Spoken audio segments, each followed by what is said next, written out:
Programa Naquele que me fortalece, com o arcebispo metropolitano de Natal, Dom João Santos Cardoso. Um programa para o povo de Deus. Filho amado, vocacionado ao pastoreio, foste chamado. Naquele que me fortalece. Cumprimento a você que me segue através da Rádio Rural de Natal, a Rádio da Família, Rádio Santana FM na Zona Norte de Natal, a Rádio Curimataú e Rádio 107 FM em Nova Cruz, Rádio Natal Agora FM em Natal, Rádio 87.7 FM em Parnamirim, Rádio Olho d'Água em São José de Mipibu, Rádio 87.9 FM em Tangará, Rádio Cultura do Brejo, 87.9 FM em Brejinho, Rádio Vale em Pendências, Rádio Lagoa FM em Montanhas, Rádio Paz e Bem em Pedro Velho, Web Rádio Imaculada em São Rafael, Rádio Santa Terezinha em Lagoa Danta, Rádio FM Vale das Serras em Campo Redondo, Rádio Jardim FM em Jardim de Angicos, Rádio Palmeira do Rio Cabugi, na cidade de Afonso Bezerra, a Rádio São Gonçalo FM em São Gonçalo do Amarante, Rádio Aluzirana 87.9 FM, na cidade de Lages, Rádio Santa Cruz 98.3 FM e Rádio Santa Rita FM, em Santa Cruz. Em quem te chama, te fortalece, também te ama. E a Deus, através da Virgem Maria, dirijamos a nossa oração. Ave do mar estrela, bendita Mãe de Deus, fecunda e sempre virgem, portal feliz dos céus. Ouvindo aquele ave do anjo Gabriel, mudando de Eva o nome, trazei-nos paz do céu. Ao cego iluminai, ao réu livrai também, de todo mal guardai-nos e dai-nos todo bem. Mostrai ser nossa mãe, levando a nossa voz, a quem por nós nascido, dignou-se vir de vós. Suave mais que todas, ó Virgem sem igual, fazei-nos mansos puros, guardai-nos contra o mal. Ó, dai-nos vida pura, guiai-nos para a luz, e um dia ao vosso lado possamos ver Jesus. Louvor a Deus, ó Pai, e ao Filho sumo bem, com seu divino Espírito, agora e sempre. Amém. Oremos. Ó Deus Todo-Poderoso, pela intercessão de Maria, nossa Mãe, socorrei os fiéis que se alegram com a sua proteção, livrando-os de todo mal neste mundo e dando-lhes a alegria do céu, por nosso Senhor Jesus Cristo, vosso Filho, na unidade do Espírito Santo. Proclamação do Evangelho, com Dom João Santos Cardoso.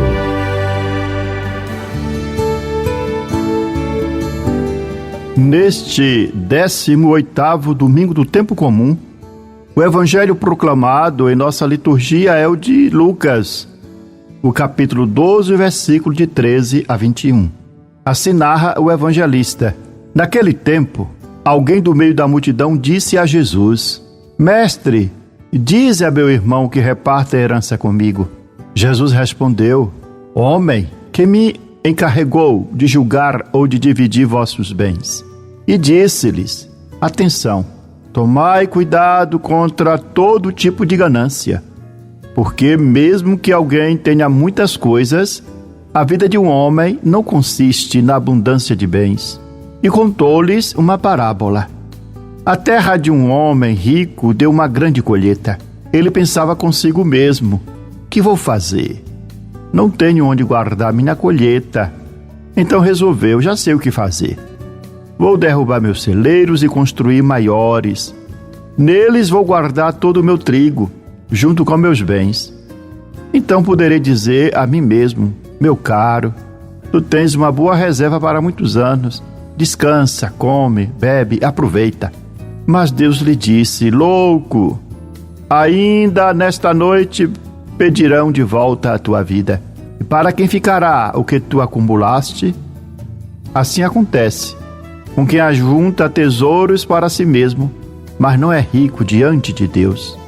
Palavra da salvação, glória a vós, Senhor.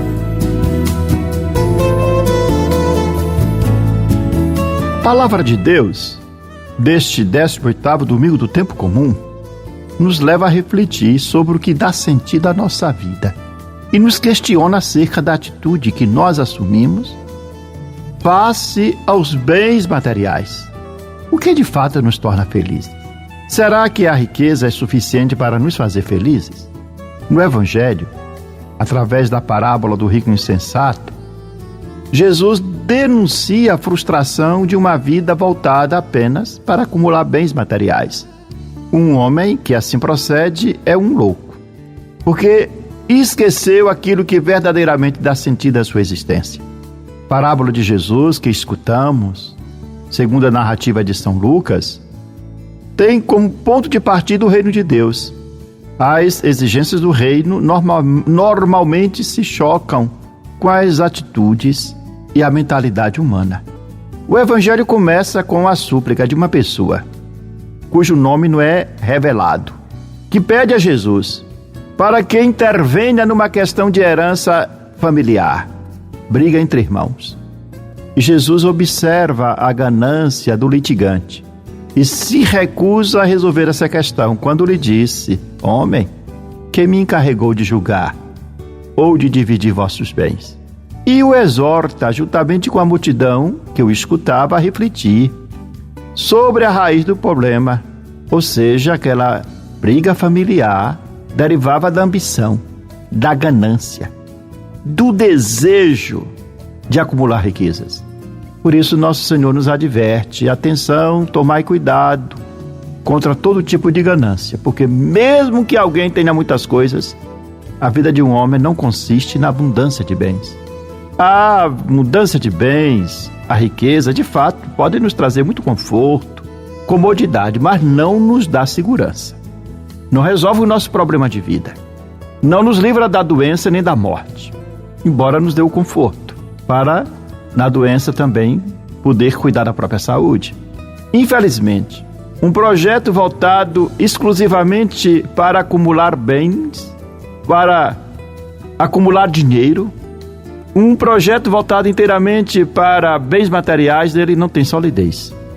Jesus, para ilustrar esta questão, ele conta a parábola do homem rico, insensato, que obteve a sorte com seus empreendimentos de ter uma excelente colheita. Naquele momento, ele começa a pensar consigo mesmo, de construir ainda mais celeiros para poder gozar da vida. Ou seja, este, em vez de considerar essa riqueza, essa fartura de bens como um dom a ser compartilhado, pensa agora somente em acumular e se mostra completamente insensível às necessidades dos outros, depositando a própria segurança em algo que não tem consistência. Quando ele pensa em usufruir da vida, fazendo planos para o futuro, de armazenar a sua riqueza, fazer novos investimentos, novos empreendimentos, ironicamente, naquela mesma noite morreu. E a pergunta que permanece é: quem ficará com aquilo que ele acumulou? Essa conclusão aponta para a transitoriedade e a precariedade da vida. A parábola que Jesus conta é uma parábola sapiencial, pois nos mostra que a verdadeira vida não se mede pela quantidade de bens, do dinheiro acumulado. A segurança não está na riqueza, a segurança da nossa vida ou nos bens materiais que nós acumulamos. A nossa segurança está unicamente em Deus. Ele é o nosso fundamento. É nele que devemos apoiar toda a nossa existência. A parábola não condena a riqueza não deixa de ser um bem. E quem é rico tem uma grande oportunidade de, com a sua riqueza, fazer um bem a muitas pessoas. Também a parábola não condena o desejo do homem rico de buscar o seu bem-estar.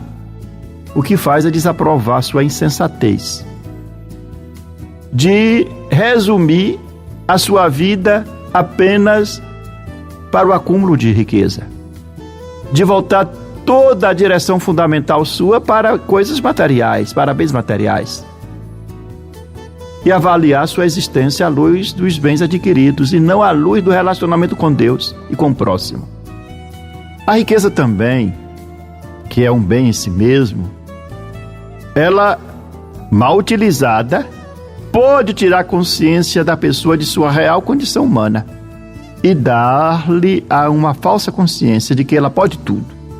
Fica arrogante e começa a viver como se fosse um Deus.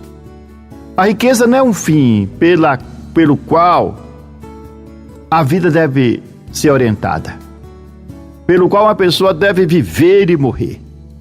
Ela é apenas um meio, que se for bem utilizada a riqueza enquanto meio, permite àquela pessoa o seu bem-estar, sua comodidade de fazer o bem aos outros, ajudando realmente a quem precisa. Primeira leitura também do 10º domingo do tempo comum, do livro do Eclesiastes, fala sobre o sem sentido de uma vida voltada unicamente para acumular bens. O livro do Eclesiastes proclama a inutilidade de qualquer esforço humano. E no refrão, que vai se repetir 25 vezes em todo o livro, de forma resumida, o Eclesiastes diz: ilusão das ilusões, tudo é ilusão. Ou seja, vaidade das vaidades, tudo é vaidade.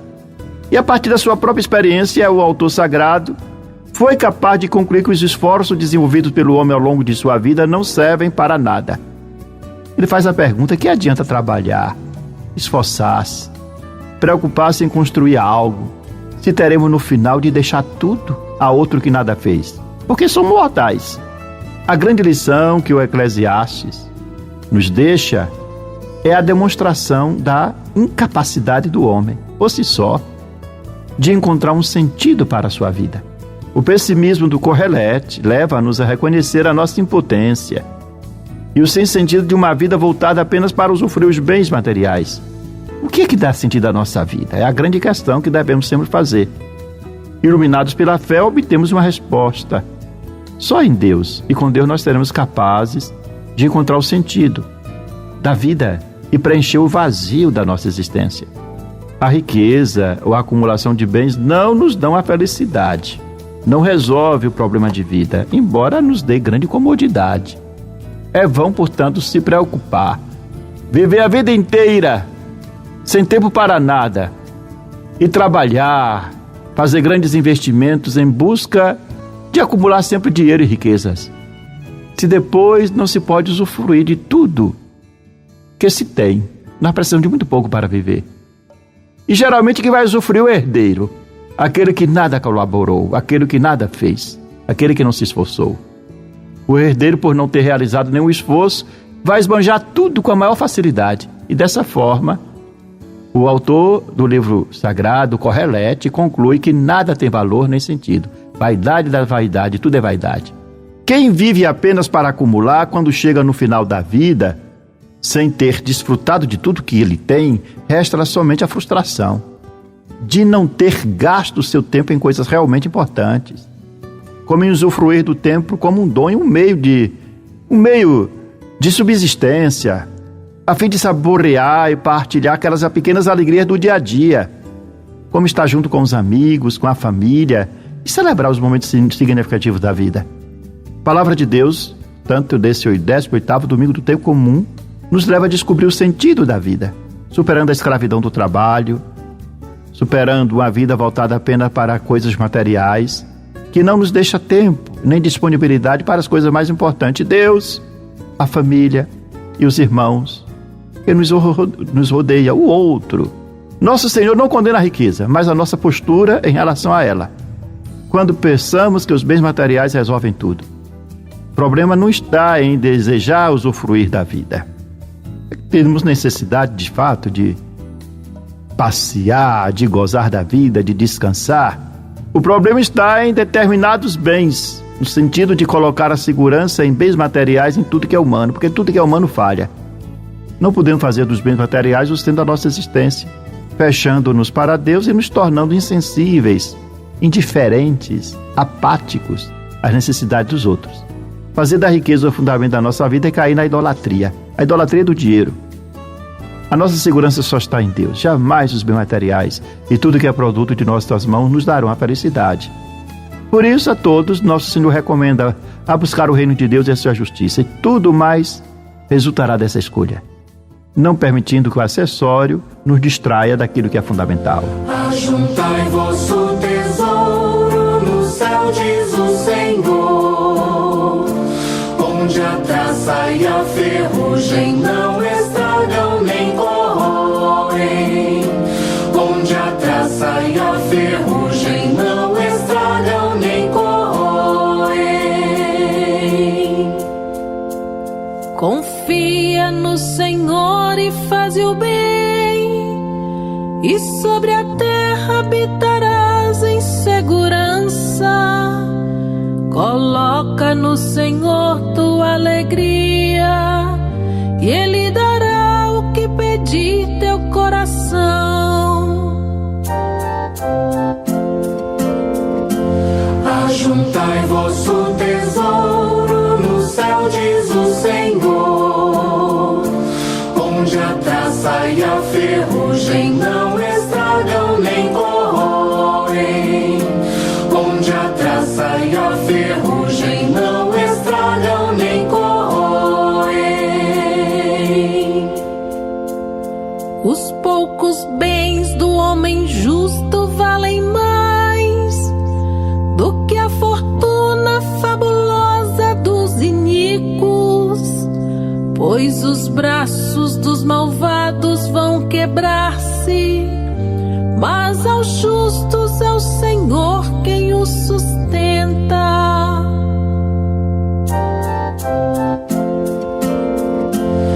Ajuntai vosso tesouro no céu, diz o Senhor, onde a traça e a ferrugem não estragam nem corroem, onde a traça e a ferrugem não estragam nem corroem.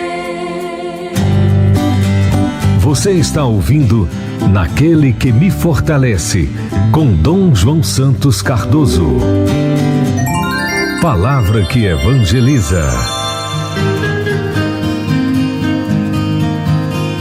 Neste mês de agosto, em que a igreja celebra a 44ª edição do mês vocacional, em sintonia com o ano jubilar que estamos celebrando, nós temos uma grande oportunidade. É a oportunidade da escuta, do discernimento e da renovação do chamado que o Senhor nos dirige. O tema escolhido para o mês de agosto, que a Igreja no Brasil dedica às vocações, portanto, o mês vocacional, é peregrinos. Por que chamados? Este tema remete à condição existencial do cristão.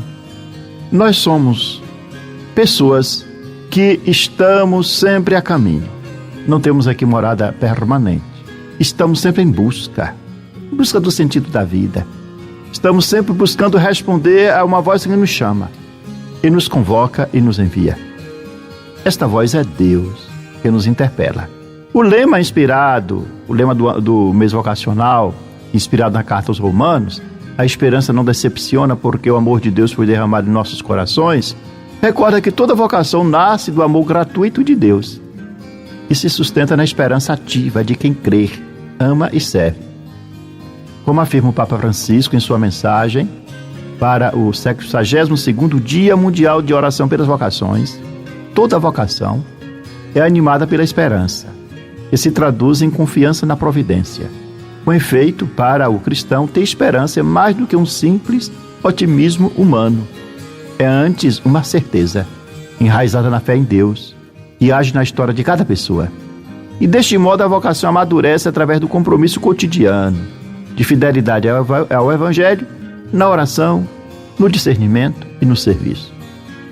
O tema do mês vocacional que estamos celebrando, proposto pela Comissão Episcopal para os Ministérios Ordenados e a Vida Consagrada da CNBB, está em plena sintonia com a mensagem que ainda foi preparada pelo Papa Francisco para o 62º Dia Mundial de Oração pelas Vocações, na qual ele recorda que toda vocação na igreja, seja laical, seja o ministério ordinal, seja a vida consagrada, é sinal da esperança que Deus nutre pelo mundo por cada um de seus filhos. Neste contexto, é oportuno contemplar a riqueza das diversas vocações presentes na vida da igreja. A vocação laical, a vocação matrimonial, a vida consagrada e o ministério ordenado. A vocação é, antes de tudo, um dom. A vocação não decorre do mérito pessoal de alguém, mas ela é sempre fruto da iniciativa amorosa de Deus. Por isso a vocação é mistério. E Deus chama quem Ele quer, independentemente de suas virtudes. Chama pelo nome e o envia em missão. Como afirma o Papa Francisco na sua mensagem para o Dia Mundial de Oração pelas Vocações, a vocação é um dom precioso que Deus semeia nos corações. Uma chamada a sair de si mesmo para trilhar um caminho de amor e de serviço. Todas as vocações da igreja são essenciais, porque manifestam a multiforme graça do Espírito Santo e servem à edificação do corpo de Cristo. Contudo, desejo enfatizar particularmente, agora, neste momento, a vocação sacerdotal, não apenas por sua centralidade na vida e na missão da igreja, mas por seu papel insubstituível no anúncio da palavra, na presidência da Eucaristia, no perdão dos pecados e no pastoreio do povo de Deus. O sacerdote ele é chamado a ser um Anticristos, homem de Deus, no meio do povo, servidor da comunhão e missionário da esperança. Ao presidir os sacramentos, formar comunidades e consolar os aflitos, torna-se presença sacramental de Cristo, bom pastor. Por isso, neste domingo, que é o Dia dos Padres, nossa diocese também realiza uma coleta em prol da sustentação dos presbíteros. Contribua, colabore na manutenção daqueles que servem as nossas comunidades eclesiais. A vocação sacerdotal é belíssima, embora marcada por uma entrega total e exigente. Somente com a graça de Deus é que nós possamos, é que um vocacionado, um sacerdote, consegue responder às exigências de sua vocação. Porque a vocação, ela requer fidelidade cotidiana, requer a proximidade com Deus e com o povo. A vocação sacerdotal, além de grande disponibilidade para servir com alegria, mesmo no meio a desafios, aprovações e renúncias. E nosso Senhor chama a vocação sacerdotal quem Ele quer. Dirige o chamado especialmente à juventude. A juventude é um terreno fértil para o despertar vocacional. Contudo, muitos jovens vivem imersos na incerteza, na desorientação e na crise de sentido. E são realidades agravadas ainda mais pela cultura digital que vivemos, precariedade social e pelas feridas interiores. Por isso a igreja é chamada a oferecer uma pastoral vocacional ousada, acolhedora e perseverante. Todo o processo vocacional deve ser vivido como um itinerário de escuta, discernimento e acompanhamento, no qual os jovens possam descobrir sua vocação como pró-resposta ao amor de Deus e fonte de esperança para o mundo. A igreja sempre será viva e fecunda na medida em que souber gerar, acompanhar e sustentar as vocações. A oração, a escuta da palavra, o testemunho coerente e o discernimento comunitário são os pilares de uma verdadeira cultura vocacional. Descobrir o amor de Deus e ser homens e mulheres de esperança é a tarefa de cada cristão batizado e de toda a comunidade eclesial. Este mês de agosto, portanto, elevemos ao Senhor da Messe a nossa oração, que Ele continue a chamar operários para a sua messe e que suscite em nossos corações a coragem de responder com fé e generosidade ao seu chamado, que cada pessoa peregrina neste mundo saiba reconhecer o chamado de Deus e com amor doe sua vida como sinal de esperança. Você tem um encontro marcado toda semana com o programa Naquele que me Fortalece com o arcebispo de Natal, Dom João Cardoso. É o momento para ouvir a mensagem do nosso pastor. Contamos com a sua audiência. Aquele que me fortalece, ó irmãos, por Cristo a missão acontece. Aquele que me fortalece é o Senhor. Aquele que me fortalece é o Senhor. Aquele que me fortalece, ó irmãos, por Cristo a missão acontece. Naquele que me fortalece, assim concluímos esse nosso programa com esta oração, que devemos recitá-la todos os dias. Meu Deus, dai-me sempre a alegria de viver Dai-me força para superar qualquer obstáculo. Não permita que eu me sinta fracassado. Erguei-me quando estiver abatido. Libertai-me quando estiver oprimido. Sustentai-me para que eu não caia em nenhuma tribulação. Que não falhe jamais minha fé em vós. No meio da tempestade, quando tudo parece perdido, minha fé esteja sempre ligada a vós. Senhor, meu coração confia em vós, porque sois fiel a mim e em todos os momentos. Amém. Eu sou o pão que dá vida, o pão para um mundo novo, que nutre, alimenta e sacia o caminhar do meu povo. Seja bendito o nome do Senhor, agora e para sempre. A nossa proteção está no nome do Senhor, que fez o céu e a terra. Que a bênção de Deus Todo-Poderoso, Pai, Filho e Espírito Santo, desça sobre vós e permaneça para sempre. Amém. Aquele que me fortalece é o Senhor. Aquele que me fortalece é o Senhor. Aquele que me fortalece, ó irmãos, por Cristo a missão acontece. Você ouviu Naquele que me fortalece, com o arcebispo metropolitano de Natal, Dom João Santos Cardoso.